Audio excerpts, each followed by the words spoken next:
Les récentes péripéties dans la conquête de la présidence de l'UMP pourraient prêter à sourire. Au-delà du résultat final de cette lutte pour la conquête du pouvoir, regardons plutôt l'évolution des idées portées par la droite ces dernières années. C'est beaucoup moins drôle, cela fait même froid dans le dos. Dorénavant, sachez-le, la droite est décomplexée. C'était une trouvaille de Nicolas Sarkozy et Jean-François Copé comme François Fillon se sont jetés dessus. Décomplexé, on vous dit. Mais qu'est-ce que ça veut dire au fond? C'est tout simple. Fini les états d'âme, par-dessus bord les complexes, la droite assume tranquillement son histoire, à commencer par ses heures les plus sombres. Au 19e siècle, par exemple, la droite était encore farouchement royaliste, favorable à la restauration et anti-républicaine. Un peu plus tard, bon nombre à droite se sont retrouvés dans le combat anti-Dreyfusard, antisémite, condamnant d'avance le capitaine Dreyfus, pas assez bon français à leurs yeux, et par définition anti-patriote. Hier anti-juif, aujourd'hui anti-arabe, en 40, la droite s'est engagée massivement pour voter les pleins pouvoirs au maréchal Pétain et mettre fin à la République.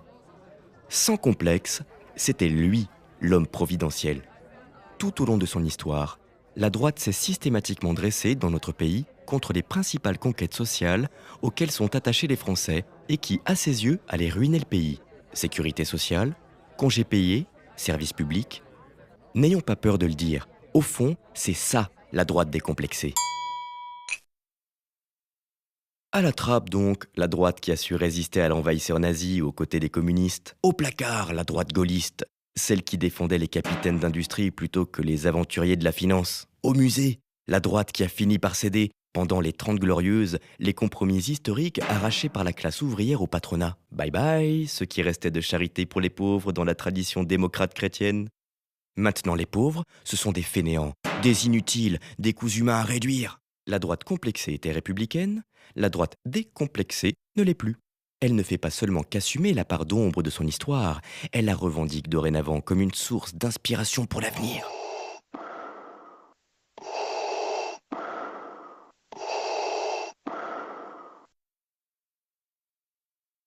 Face à la crise du capitalisme dont elle a cautionné et soutenu la construction et à laquelle elle n'envisage aucune issue, son projet n'est pas de maintenir une cohésion républicaine.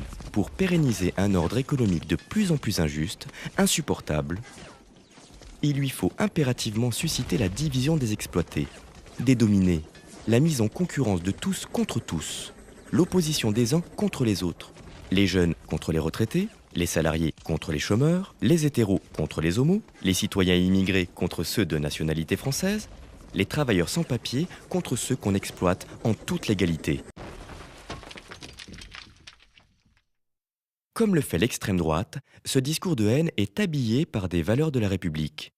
La laïcité est invoquée pour justifier les discours islamophobes stigmatisant une hypothétique communauté musulmane. C'est au nom du peuple français qu'on entend légitimer la préférence nationale pour l'accès au logement, à l'emploi. C'est au nom de l'égalité qu'on demande le rabaissement des droits des salariés du public au niveau du privé. Elle a bon dos l'égalité. L'extrême droite n'est plus seule à mettre en circulation cette infâme fausse monnaie. Pour préserver l'ordre économique établi, les bases de sa domination sont redéfinies et dès lors fondées sur la division ethnique, culturelle et civilisationnelle des populations. Les rapports de classe, qui n'ont pourtant jamais été autant d'actualité, sont gommés, remplacés par des rapports de race, des conflits ethniques, religieux, poussant au choc des civilisations, à l'affrontement entre identités factices, derrière lesquelles on est sommé de se ranger. Face à cette droite qui a plongé le pays dans la crise, cette droite qui a prospéré sur la misère, sur la détresse, face à cette droite en décomposition qui ne peut que fertiliser la culture de la haine, terrain de l'extrême droite, la gauche ne doit pas céder un pouce de terrain.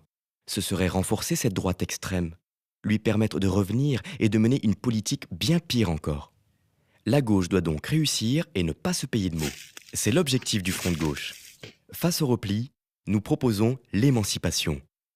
Face à la haine, aux divisions, nous proclamons les solidarités innombrables entre les peuples.